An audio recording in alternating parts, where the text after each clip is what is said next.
Sebuah villa megah yang berada di kawasan Cikeretek, Bogor yang memiliki luas hampir 6.000 meter kini dipercaya oleh warga setempat sebagai asrama dari makhluk tak kasat mata.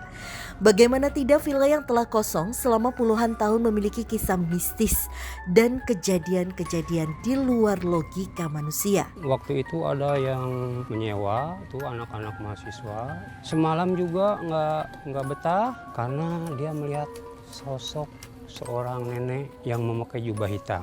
Tidak hanya itu, berbagai kejadian dari teror, pewujudan sosok astral kerap juga diterima dan meresahkan warga sekitar, bahkan sampai menimbulkan korban jiwa. Waktu dulu ada kejadian tabrakan seorang anak ya SMP kelas 1 lah. Dia tabrakan tuh pas tikungan di sini depan sini villa sini. Itu dulu sampai dia cedera kaki, mungkin kena saraf, jadi gak lama kemudian dia meninggal. Menurut Ibu Ade, salah satu penjaga villa tempat ini memang banyak dihuni makhluk gaib. Salah satunya penampakan ular besar di depan villa. Di depan sosok ular besar banget, kan ada yang ngemerap pakai handphone di mobil tapi nggak nampak. Dahulu sempat ada penjaga villa yang tidak sengaja merekam fenomena gaib di tempat ini. Namun setelah itu beliau tidak berani lagi bekerja di sini karena mengalami trauma dan ketakutan. Penjaga itu mencoba merekam pakai handphone di sekeliling di dalam villa ini juga. Tiba-tiba lampu itu mati hidup. Cuman dia sendiri. Penjaga itu sampai lari tunggang langkah keluar dari villa. Berbagai eksistensi makhluk astral di sini membuat para warga tidak berani melintas setelah malam tiba. Bahkan terdapat satu sosok nenek-nenek menyirih yang dipercaya sebagai salah satu penjaga di tempat ini. Tak ayal tempat ini seperti asrama bagi makhluk tak kasat mata. Di dekat pohon ini nih jamu baika, ada nenek-nenek yang sedang ya duduk gitu. Ya di pagar itu juga sering nenek itu menampakkan diri sambil nyiri, sambil duduk gitu kan, jadi ongkang-ongkang kaki sambil nyiri si nenek tersebut. Tapi punya ponakan ya, masih kecil. Pas umuran dia setahun, kan dia sering nangis. Terus pas diobatin ke yang tahu gitu, katanya di sini tuh kayak kayak istana gitu. Lantas mampukah kami menguak satu persatu mitos yang berada di dalam villa ini?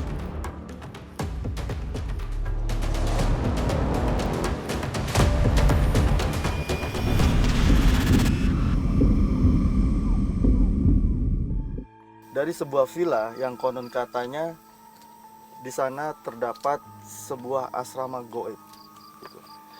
Nah, asrama goib ini dikaitkan dengan kecelakaan yang ada di jalanan depan villa tersebut. Kalau sepenglihatan saya sih emang banyak banget Mas Sep untuk segi makhluk goib ini, bisa kita bilang suatu kumpulan lah ya. Dan sangat banyak sekali, nggak lebih dibandingkan 50 makhluk pun lebih gitu. Cuma pandangan saya sih lebih ke segi hati-hati aja, soalnya takutnya nanti ada suatu kejadian yang mungkin kita nggak pengenin gitu, nggak inginkan, kayak gitu sih Mas Sep pandangan saya. Memang di depannya aja itu, di jalanannya aja itu hiruk pikuk. Jadi mereka itu lalu lalang di sekitar situ, mereka wujudnya macam-macam.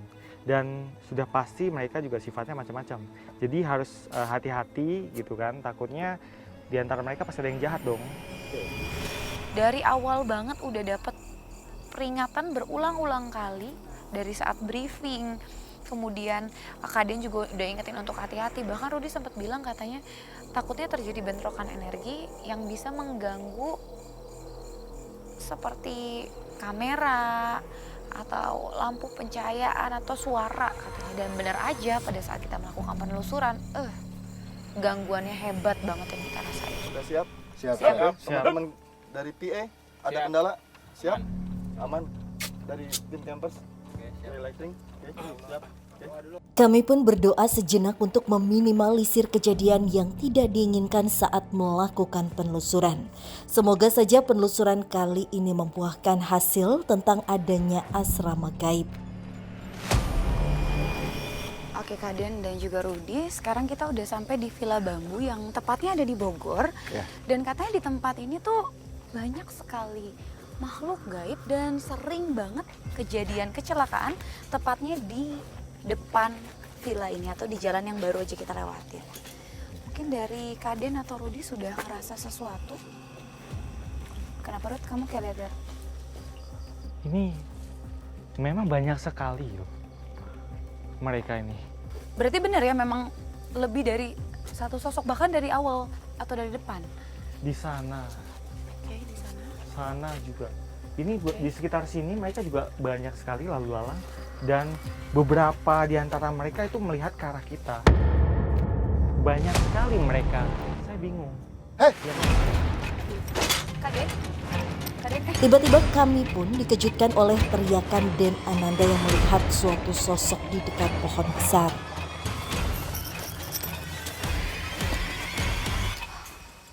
Mas hati-hati. Ada sosok apa di situ, boleh diceritain?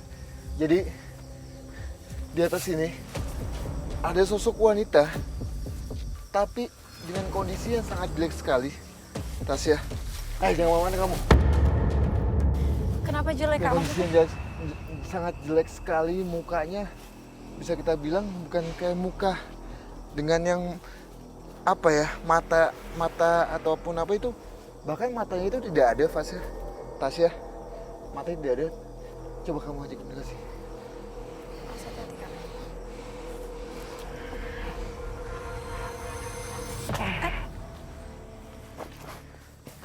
Kayak sosoknya udah di bawah sini berarti ya? Salam. Saya tanya, siapa dia? Apakah dia penyebab kecelakaan di sini? Dia nggak mau jawab. Dia malah seperti mengejek saya. Dia tertawa seperti itu. Kamu mau apa? Kamu mau mati?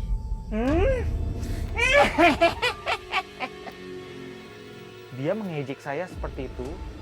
Dia malah mengancam saya ini. Benar saja kalau tempat ini benar-benar memiliki aura mistis yang besar. Kami pun sempat diancam oleh sosok tersebut seolah-olah mereka tidak ingin ada manusia yang ada di tempat ini. Oke, tadi Kak Den bilang sosoknya ini aneh. Maksudnya anehnya tuh seperti apa, Kak? Jadi matanya itu, bola matanya tidak ada, tapi dia kayak ininya, perutnya itu kayak apa ya? Buncit. Waktu saya jalan sekitar jam 10 malam melewati pil bambu ini, tiba-tiba saya melihat sosok makhluk yang kupingnya lebar, panjang, dan perutnya buncit, dan sosoknya hitam.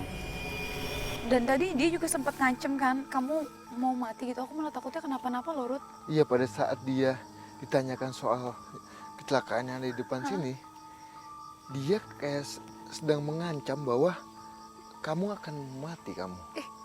Gitu. Nah, sosok ini kayak